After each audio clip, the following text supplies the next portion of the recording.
the flashbulbs kept going off. I was wearing a custom navy suit, standing in front of a white backdrop with the word Forbes printed across it a dozen times.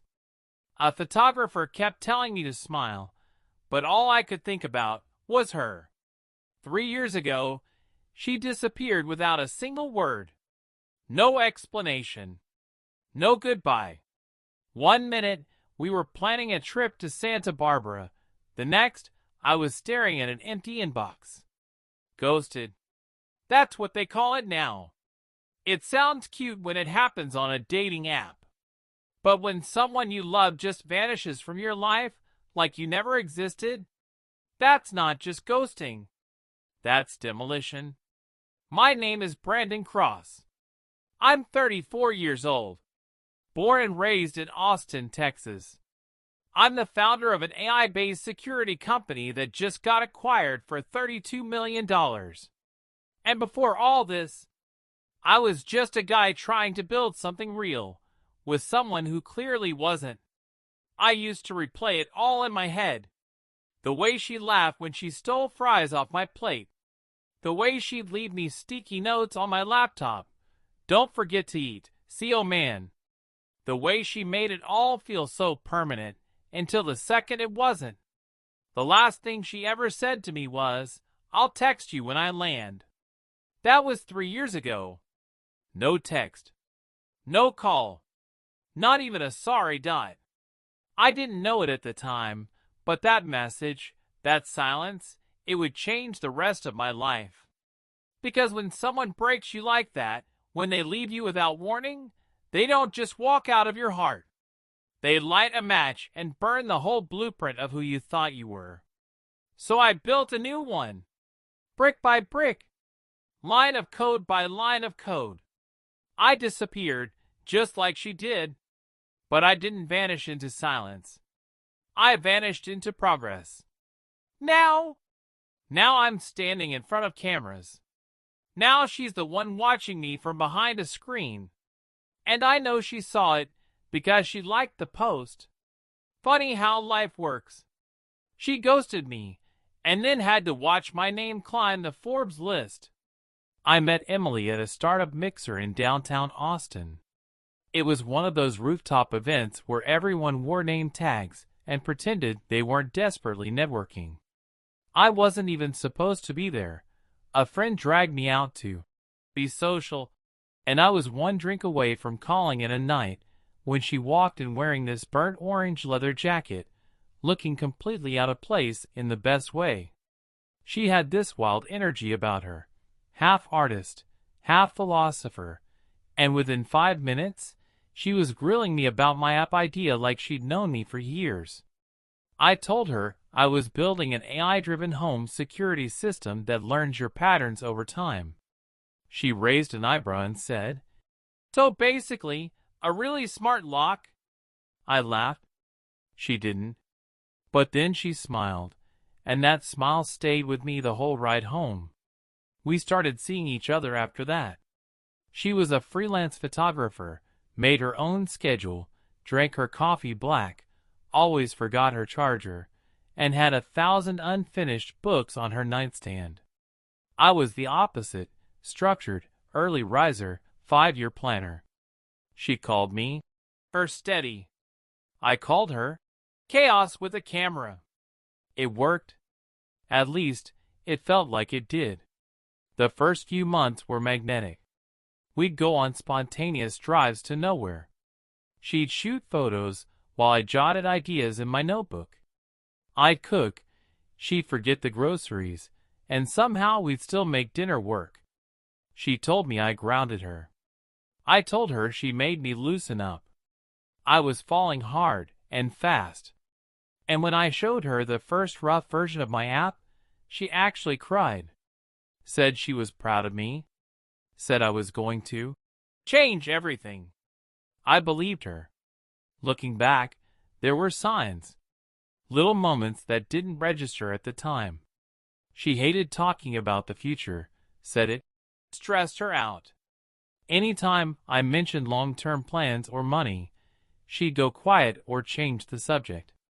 She had a habit of disappearing for a day or two, claimed she needed solo time to recharge, which I respected. But I always noticed she came back more distracted than before. Sometimes she'd cancel plans last minute, claiming she double booked or just wasn't in the headspace. But I didn't question it. I told myself she was just wired differently. That not everyone shows love the same way. That some people need more space. And maybe that was true. Or maybe I just didn't want to see it. There was one night I still remember clearly. We were sitting on my balcony, sharing a bottle of cheap wine. She was curled up next to me, head on my shoulder, and I told her I had applied for a government grant, one that could fund the next phase of my startup. She smiled, but it didn't reach her eyes. "What if it doesn't work?" she asked quietly. I told her it had to. That I had no backup plan. She laughed nervously and said, "You really put all your eggs in one basket, huh?" I laughed too, but it stayed with me. That hesitation. That crack in the support I thought I had. But still, I loved her. And I thought she loved me. We weren't perfect, but we were real. Or at least I was. I imagined us moving in together. Maybe not right away, but soon. I even cleared out half my closet without saying anything. Just in case. She never noticed. The week before she ghosted me, things felt off. She was distant, distracted. Said she had to go out of town for a shoot, something last minute. She didn't invite me. Didn't even ask if I wanted to come. Just packed a small bag, kissed me goodbye, and said, "I'll text you when I land." That was the last time I saw her. No text. No call. No social media posts for days. I checked in once, then twice. Tried not to panic. Tried to give her space. A week passed. Then two. She vanished. And I was left sitting in the home we used to share dinners in, staring at an inbox that never lit up, wondering what I did wrong. After the third week of silence, I stopped telling myself she was just busy. I stopped making excuses for her, stopped checking my phone every 10 minutes hoping for a name that never popped up. Somewhere deep down, I already knew, but I wasn't ready to admit it. Not yet. Instead, I threw myself into work. I told myself I had a launch deadline. Told myself I didn't have time to think about what might have happened to us. But that was a lie. Every hour I spent fixing code or running product demos, I was still thinking about her. Wondering if she was thinking about me. Then came the Instagram story. It popped up on a Sunday afternoon. A mutual friend had tagged her at a music festival, somewhere in Arizona, I think. She looked different. Freer. She was dancing, smiling, arms wrapped around some guy in sunglasses. I watched it 3 times. Then I watched it again. I don't know why. Maybe I was looking for some sign she was miserable. Some signal that she regretted leaving me behind. But she didn't look miserable. She looked like I'd never existed. I didn't react. Didn't text. Didn't call. Just sat there in silence, trying to process the gut punch that she had clearly moved on, without ever offering me a shred of closure. I told myself maybe it wasn't what it looked like. Maybe it was an old video. Maybe they were just friends. Maybe. But the evidence kept piling up. Her best friend unfollowed me. My name disappeared from her photo captions. The prints she'd hung on my walls, her photography, were gone. I didn't even notice at first. But one day, I glanced up from my desk and realized the space above my couch was bare. She'd come back while I was out. Retrieved her things. Not a note left behind. I started putting things together. I remembered her growing cold during conversations that used to excite her. How she stopped asking about my progress or offering advice on my pitch decks. I remembered her suddenly taking phone calls outside, and how those calls always seemed to happen late at night. She claimed she was talking to her sister. Funny, her sister had always preferred texting. Then there was her last weekend in Austin. She said she wasn't feeling well, asked to stay in, but she spent most of that time on her phone, half engaged, scrolling, typing, deleting. I caught her once. The screen lit up with a name I didn't recognize. "Who's that?" I'd asked casually. She answered too quickly, too defensively. "Just a client." But I knew the tone. I knew the smile that didn't quite reach her eyes. And I hated that I knew. Still, I said nothing, because somewhere inside me, I was still hoping I was wrong. That there was some explanation. That this was just a phase. That maybe she'd come back, apologize, tell me she panicked and made a mistake. I was clinging to the version of her I loved, not the version who'd already left. But the world has a way of forcing clarity on you.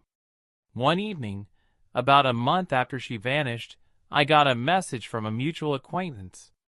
Someone we both knew from the tech scene. We hadn't talked in months, but his text was short and sharp. "Hey man, sorry if this is out of line, but I saw Emily at an event last night with that guy she's been seeing. Heard she left Austin for good." No question mark. No apology. Just facts. I didn't respond. I stared at the message for a long time, then locked my phone and sat in the dark. That was the moment the sadness stopped, and something colder took its place. It wasn't anger. Not yet. It was calculation. Resolve. A silent promise I made to myself, right there in the dark. "You'll never have to wonder if you mattered again, because next time she hears your name, it'll be on a screen she can't scroll past." I don't know what made me do it. Maybe I was just tired of feeling stupid. Tired of being the guy who got blindsided and still clung to hope. One night, I opened my laptop and went searching, not like a man obsessed, but like a man who needed to put the pieces together one last time so he could finally walk away. I didn't dig far. I didn't have to. Emily never was great at covering her tracks. Or maybe she just didn't care to. I found him.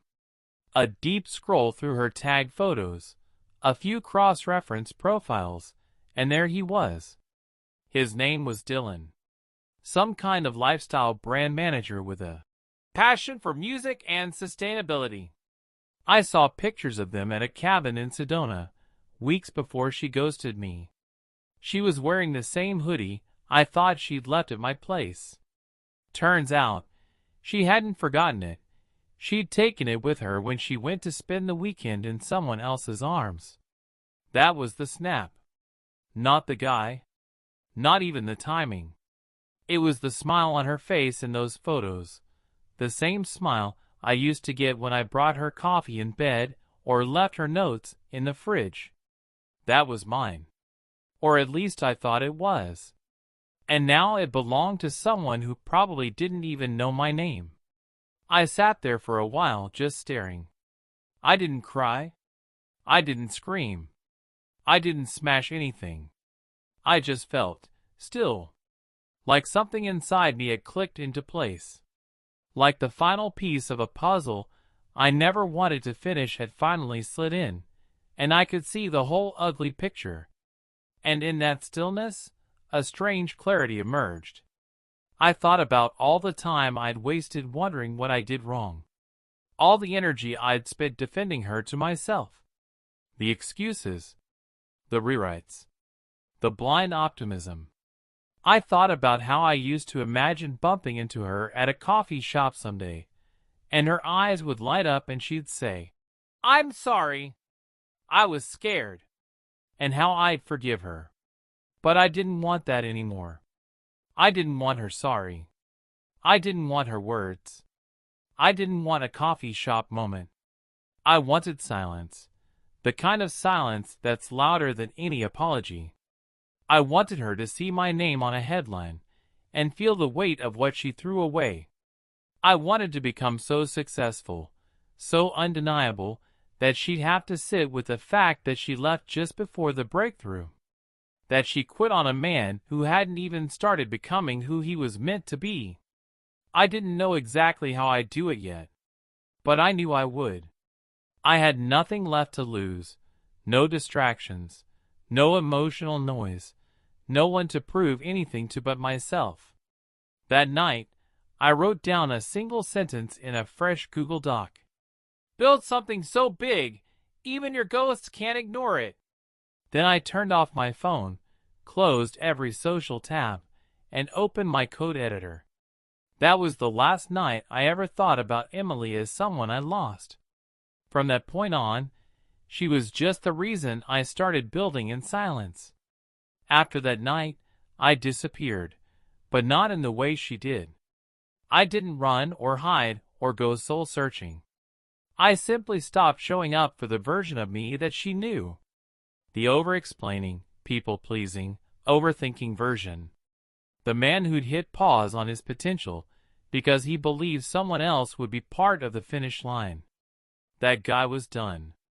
I buried him the moment I closed her photos and opened my work. The first thing I did was shut the noise out. Deleted social apps, set up email filters, turned off all notifications. I needed space, not to heal, but to sharpen. I moved into a smaller apartment closer to my co-working space. Sold off most of my furniture. Bought a $25 desk from Craigslist and a second-hand espresso machine. My days turned into loops: code, pitch, learn, repeat.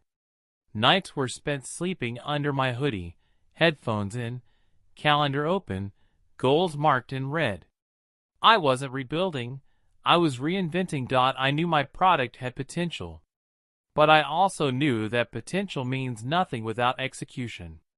So I studied hard. I watched pitch decks from the best founders in Silicon Valley. I rebuilt my prototype from the ground up.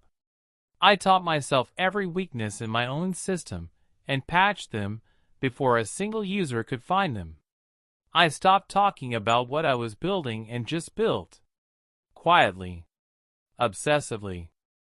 Then I got to work on traction. I created fake names and posted questions on tech forums, answered them using my real account to create buzz. Cold emailed 300 small businesses offering free trials. Woke up at 5 a.m. every day just to reply to every user feedback message personally. When the product broke, I stayed up all night fixing it. When it crashed completely during a live demo, I rebuilt it in 48 hours with a better interface. I was fueled by something stronger than ambition. I was fueled by the sting of being underestimated. A few months later, it started paying off. A well-known VC tweeted about my software after one of his interns installed it in their office. As a joke. Suddenly, I had meetings on my calendar with people who once ignored my cold emails. One of them flew me to San Francisco for a coffee. He offered me $500,000 in seed capital right there on the spot. I didn't blink. I thanked him politely and walked out. I didn't need charity. I needed leverage. I kept building. By month 9, I had my first six-figure month. By month 12, I was on stage at a regional tech event, demoing my security system in front of a crowd of 300. I didn't mention the breakup. I didn't talk about heartbreak. I just showed them what I'd built and let the results speak. But inside, I remembered every smirk she gave when I talked about my idea. Every time she made me feel small for dreaming big. Every word she didn't say when she walked away without warning. I remembered all of it. People started calling me the ghost founder, not because I was secretive, but because I seemed to come out of nowhere. No press, no buzz, just impact. I liked the irony. I never told anyone where the name came from. Some things are better left unsaid. Meanwhile, I heard from mutuals that Emily had moved to Los Angeles. Still freelancing. Still chasing some version of herself she hadn't quite found. Occasionally, her name would pop up in someone's story or tag post, but I never clicked. I didn't need to. I wasn't angry anymore. I was beyond that. I was focused.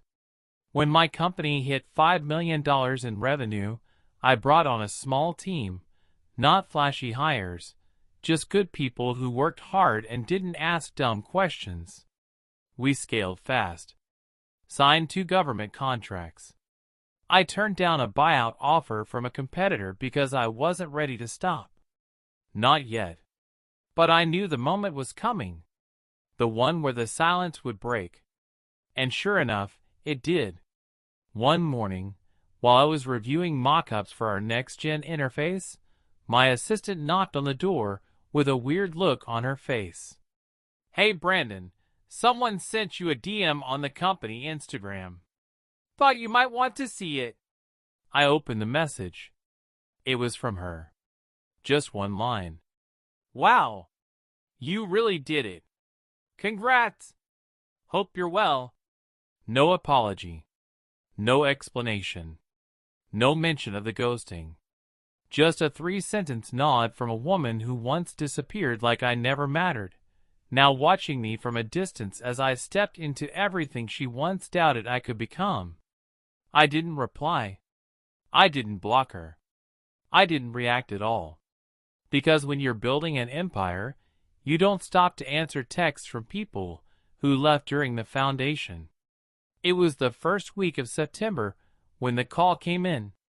Forbes wanted to do a feature on the top 20 self-made founders under 35, and they wanted me in the cover spread. I thought it was a joke at first. Even when I saw the official invite in my inbox, I reread it 3 times. I hadn't been chasing press. I didn't have a publicist or a blue check mark. But the numbers were too big to ignore now. The industry had taken notice. They flew me out to New York for the shoot. Set me up in a suite at the Mercer. Custom suits. Studio lighting. A stylist who kept calling me boss. I remember standing in front of the mirror in a double-breasted navy blazer, thinking, this isn't who I was 3 years ago.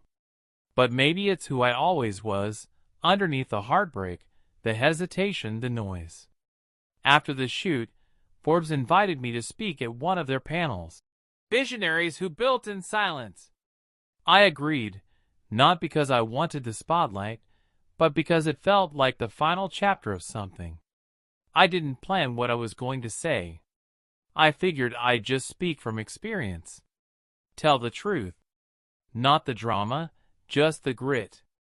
The event was held at a glass-walled auditorium overlooking Manhattan. It was packed.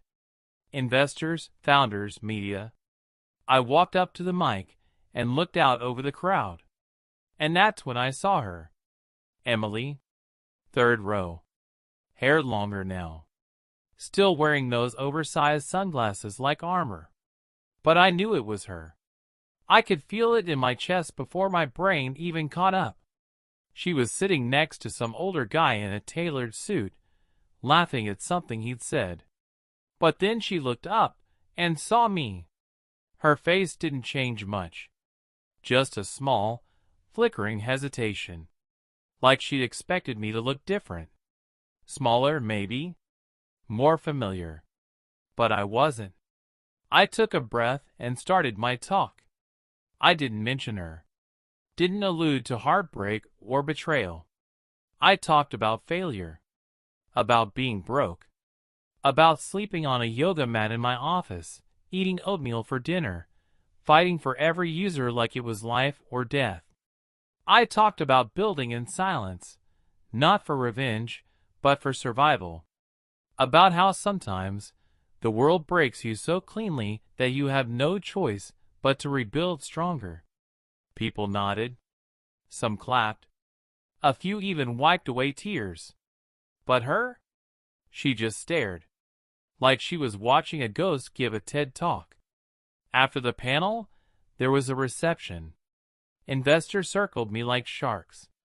I shook hands, posed for selfies, signed copies of the Forbes issue. I almost forgot she was there, until I turned and saw her walking toward me. Slowly, cautiously, like she wasn't sure I'd recognize her. Or maybe like she wasn't sure if she wanted me to. "Hey," she said, half smiling. "I wasn't sure if I should come say hi." I looked at her for a moment. The same voice. The same presence. But none of the weight. She no longer had gravity in my life. She was just another face in a room full of people who hadn't seen what it took to get here. "You came to the talk," I said. She nodded. "You were amazing. I'm really happy for you." I smiled, genuinely. "Thank you." She waited, as if expecting more. An opening. A question. Maybe an invitation to catch up. But I didn't give her any. Not out of cruelty, but because there was nothing left to reopen.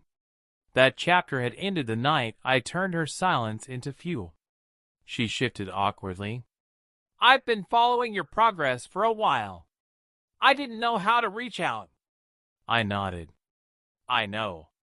Another pause. "Well, if you ever want to grab coffee, or—" I shook my head gently. "I don't really drink coffee anymore."